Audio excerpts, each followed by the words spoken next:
It is not failure that breaks people, it is humiliation. Failure hurts. But failure is often private. Humiliation is different. Humiliation happens when pain is seen, when weakness is exposed, when a person is reduced to their worst moment while others watch. That is why people are not always destroyed by what happened. Sometimes they are destroyed by how it felt to be seen in that moment. A mistake can pass. A setback can heal. Even pain over time can soften. But humiliation stays in the body. It returns suddenly, in silence, in memory, in the smallest moments. A person remembers the room, the faces, the laughter, the look in someone's eyes, and without realizing it, they stop trying, not because they are weak, but because they remember what it cost to be visible. This is why some people do not fear failure itself. They fear exposure. They fear the moment their effort turns into embarrassment. Their sincerity turns into a joke. Their fall becomes something others can point at. That kind of pain does not end when the moment ends. It follows people. It makes them quieter, smaller, more careful. It teaches them to hide before they are seen, to withdraw before they are judged, to stay still so no one gets the chance to laugh again. And from the outside, this can look like weakness. But often, it is not weakness at all. It is memory. It is the memory of what it felt like to be hurt in public, to be reduced in public, to be made small in front of others. People say, just try again. Do not care what others think. It was only one bad moment, but humiliation is never just one moment, because the moment ends. The memory does not. That is the real wound, not the failure itself, the meaning attached to it, the shame wrapped around it, the feeling that others saw you fall and decided that was all you were. That is what silences people for years. Not inability, not laziness, not a lack of courage. Shame. And shame is powerful because it does not only hurt. It changes behavior. It makes a person hesitate before speaking, before trying, before beginning again. It tells them, do not move too much. Do not be seen too clearly.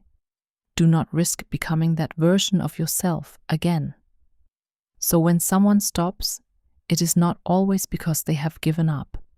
Sometimes they are still standing inside an old moment they never fully left, still hearing the laughter, still feeling the heat of being seen at their worst, still carrying the belief that one more failure will become one more humiliation. That is why humiliation cuts deeper than failure. Failure says you did not succeed. Humiliation says you should disappear. And those are not the same wound. One challenges the outcome. The other attacks the self. That is why people can survive difficulty and still be broken by shame. Because difficulty hurts the path. Humiliation hurts identity.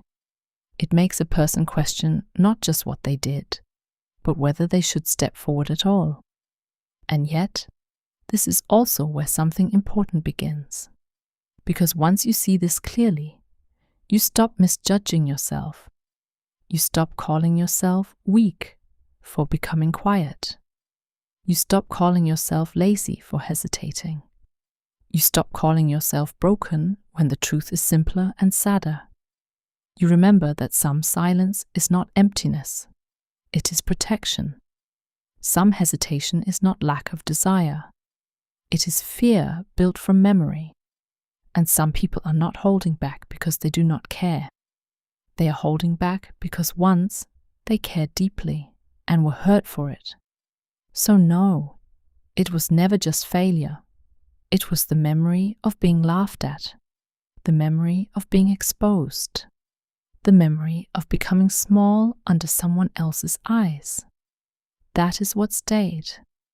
That is what echoed. That is what made the next step feel heavier than it looked. So be careful with the way you judge yourself, and be careful with the way you judge others. You do not always know whether a quiet person is weak or simply wounded in a place they still cannot explain. You do not always know whether someone stopped because they lack courage or because shame taught them that visibility is dangerous. Sometimes the deepest pain is not failing. It is being seen failing and feeling that your dignity went with it. But even then, that is not the end of a person, because shame can silence, but it doesn't define.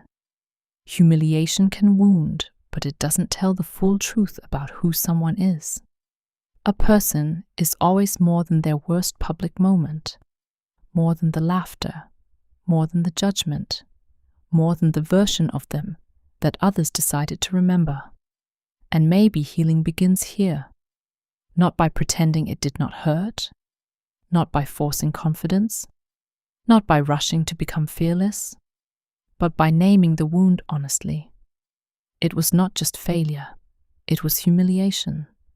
And once you say that clearly, you can begin to separate your life from that moment. You can begin to understand that what happened to you was painful, but it was not your definition. You can begin to return without hating yourself for being afraid.